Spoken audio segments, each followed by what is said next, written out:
Okay, hello everybody. Just wanted to share with you today a little project that I've been wanting to do for a little while.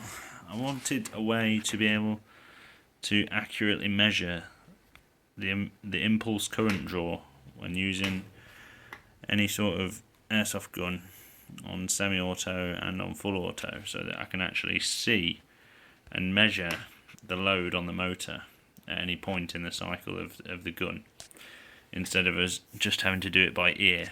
So this is an Arduino Nano hooked up to 3 ACS 712 current sensors connected in parallel. Each one of those can measure up to 30 amps. 3 of them the same gives me about 90 amps current sensing range, though I think they go up to a 33 from my testing, so I've got pretty much 100 amps range there, and it's sampling at about 1 kilohertz, so 1,000 samples a second, and that just runs off. You literally connect it to any Dean's connector between the gun and the battery, and then when you pull the trigger, it will log the data and send it to a computer that this is connected to. So up here I've got the Arduino interface, serial monitor open, and you can pause this and come back if you want to copy the script at all. Anyway, so this is my SCARS, nothing particularly special about it. It's got a MOSFET, SHS high torque motor, 18:1 gears and M100 spring, so it's not a particularly high stress gearbox, but let me just show you on semi what happens. So there's some shots on semi, and then switch to full auto. You can see the light there on the sensor triggering the threshold, and that is now sent the data. These are direct current readings. I can get the camera to focus. There we go.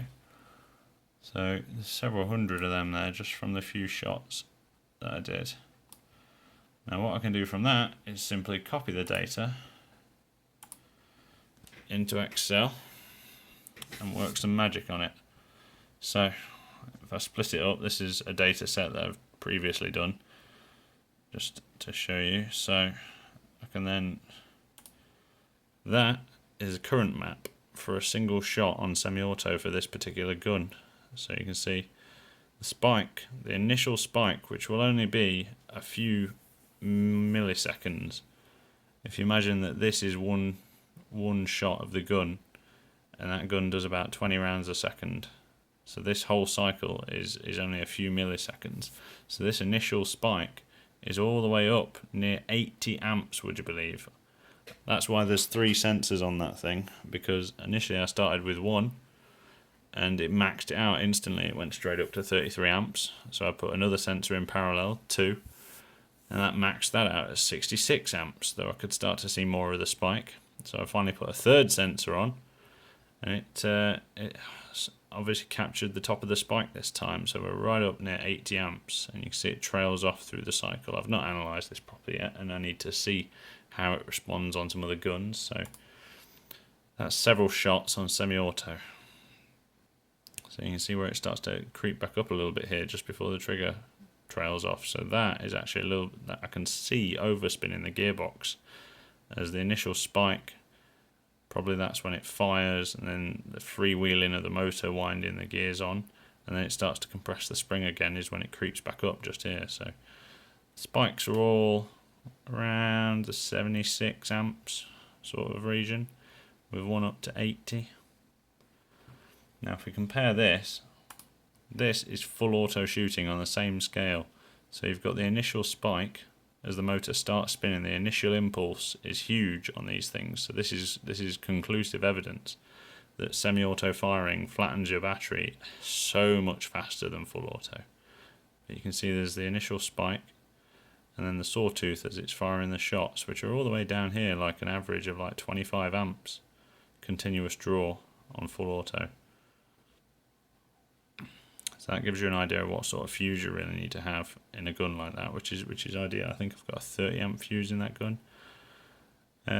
You know, a lot of guns don't have fuses these days, but this is just for an SHS high torque on 18:1 gears, so this is not a high stress build, and it's still pulling continuous 25 amps with a whopping 80 amp spike. Now it's that spike, that 80 amps, that's what burns out trigger contacts, and that's why MOSFETs are so important, because the voltage is fairly low. It's only like 8.6 volts or whatever for a fully charged 7.4 LiPo, but still an arc of 80 amps at 8.6 or 8.4 volts, whichever, that's what burns out your trigger contacts, because there's so much power being dumped across that arc.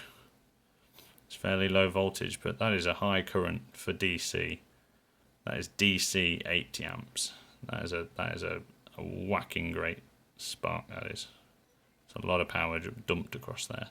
But as you can see, once it started spinning, it trails off almost straight away. So this would presumably be your initial spin up. You can see there's a bit of a dip there and it spikes back up again, so maybe that's a shot on the initial impulse when the motor's first accelerating. So I'm guessing for full auto, when you're looking at trigger response, the gap between first pulling the trigger and when the sawtooth starts at level current is pretty much defines your trigger response. If we look at semi-auto, the spikes are almost vertical on these things. I'm not exactly sure how I'm going to measure trigger response from that. Obviously the sharper the spike and the faster it trails off is the faster the cycle of the gun. Definitely more analysis needed to look into this, but it's very interesting to see that I have a max spike of 80 amps and an average of 40 amps over the whole reading from all the semi-auto shots and the full auto burst that I did. So I'm going to be putting this tool to some very good use and testing it on a lot of other guns, because this will actually allow me to optimize my motor height, because I'll be able to adjust the height and see. It will tell me how good shimming is, and I'll be able to see on semi-auto, visibly see the peaks going down, drawing less peak current at impulse when you first pull that trigger, because it'll have optimized all the friction and the load in the gearbox. So this is a very interesting tool. I've not seen anybody pull this off before. I could even start to implement it for controlling the gun, if I link that back to a trigger control that controls the MOSFET in the gun. Though I'm not sure where I'd hide all those 3 sensors in an Arduino Nano.